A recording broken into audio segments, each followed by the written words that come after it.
Okay, so several people have asked, about welder, what welder are you using? What are your settings? That kind of thing. So I'm going to talk a little bit about that. I'm going to try to not get too heavy into this. We are just talking about doing sheet metal at this point, so basically everything on the car is, 20 gauge, 18 gauge, relatively thin stuff, so the settings of our welder can really make a big difference, on how successful all of these little tack welds and stuff like that are. So, having this set up correctly can really be beneficial. My welder, this is just a little Millermatic 211. It's a very, relatively light duty, pretty versatile machine. The biggest bonus to this is, this can run off a standard 110 outlet, or you can, wire it up to 240, either way. So like here in my shop, I've got a 30 amp breaker, 240. So this thing can do, pretty much everything I need it to do. So with that, I've got regular old 70 S6 wire in here. It is 035. By a lot of people's standards, 035 is a little too large of a wire for, sheet metal. But, that's all, personal preference. If you're doing exclusively sheet metal, I'd probably drop down to like a 030. That way you're not getting quite as much fill on some of those tacks and stuff. But like I said, I do a lot of different stuff in here. I do sheet metal, I built a rotisserie, I've done some trailer repairs, I do a little bit of everything. So having a little bit larger wire just keeps me from having to swap back and forth between wires all the time. And then keep in mind, we are talking about MIG welding here. So we have a bottle of shielding gas. It's just regular 75-25, nothing fancy.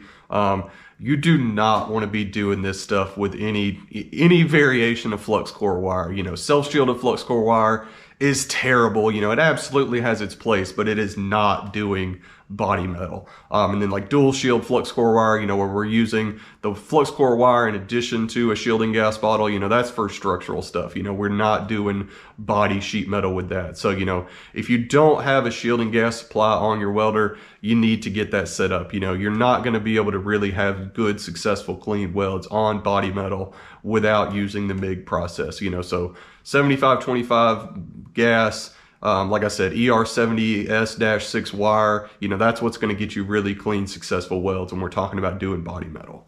So as far as our settings go, when we're talking about our MIG welder settings, remember the only thing we really have is our voltage setting and then our wire speed setting.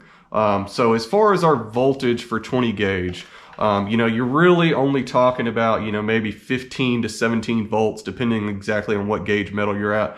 I prefer to weld a little bit hotter. So like on mine currently, this doesn't even give you a voltage setting necessarily. It's just got our gauge thickness on the outside, and then it's got us like a 1, 2, 3, 1 to 10 scale for our voltage. And I've got it set to 3, which is recommended for 18 gauge. So, that's close to about 17 volts.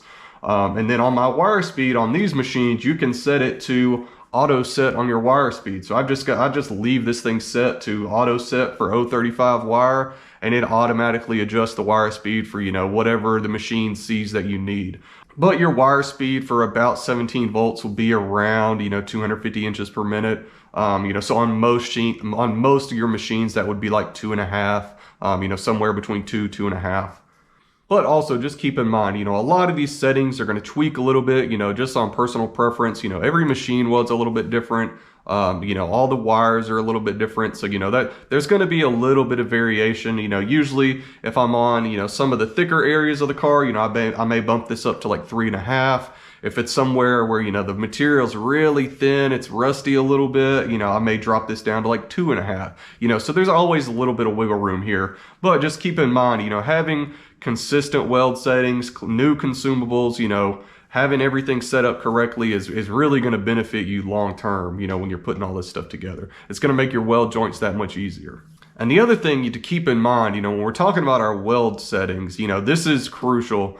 But our joint fit up is just as critical. If you've got a big gap in your patch panels, it's going to be really difficult to weld that gap up regardless of what your weld settings are at.